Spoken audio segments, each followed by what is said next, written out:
ভারতের আদানি পাওয়ারের সঙ্গে বিদ্যুৎ ক্রয় চুক্তি বাতিল করবে না সরকার। জ্বালানি বিষয়ক মন্ত্রী ইকবাল হাসান মাহমুদ জানিয়েছেন, আদানি চুক্তি বাতিল করার কোনো পরিকল্পনা সরকারের নেই। তবে কিছু বেসরকারি বিদ্যুৎ চুক্তি পর্যালোচনা করা হতে পারে, যাতে শর্তগুলো ভারসাম্যপূর্ণ ও দীর্ঘমেয়াদে টেকসই হয়। সরকারের এই অবস্থান সীমান্ত পারের বিদ্যুৎ সহযোগিতায় ধারাবাহিকতা বজায় রাখার ইঙ্গিত দিচ্ছে। বর্তমানে আদানি পাওয়ার প্রতিদিন প্রায় 1400 মেগাওয়াট বিদ্যুৎ বাংলাদেশে সরবরাহ করে, যা মোট ব্যবহারের প্রায় 10%।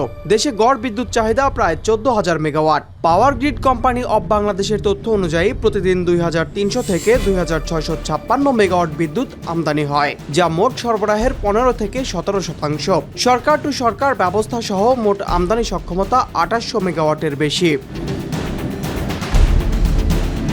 তবে চুক্তি করার সময় বিরোধী অবস্থানে ছিল বিএনপি। বিরোধী দলে থাকাকালে তারা এই চুক্তির স্বচ্ছতা ও আর্থিক প্রভাব নিয়ে প্রশ্ন তোলে। দলটির একাধিক নেতা ও জ্বালানি বিশ্লেষক একে একপাক্ষিক ও জাতীয় স্বার্থ বিরোধী বলে মন্তব্য করেছিলেন। তবে ক্ষমতায় এসে দলটি তুলনামূলক সংযত অবস্থান নিয়েছে। এদিকে জ্বালানি খাতের কর্মকর্তারা বলছেন, উচ্চ চাহিদার সময় আমদানিকৃত বিদ্যুৎ সরবরাহে স্থিতিশীলতা আনে। যদিও মূল্য নির্ধারণ পদ্ধতি ও অর্থ পরিশোধের বাধ্যবাধকতা নিয়ে উদ্বেগ রয়েছে, বিশেষ করে যখন খাতে আর্থিক চাপ বাড়ছে।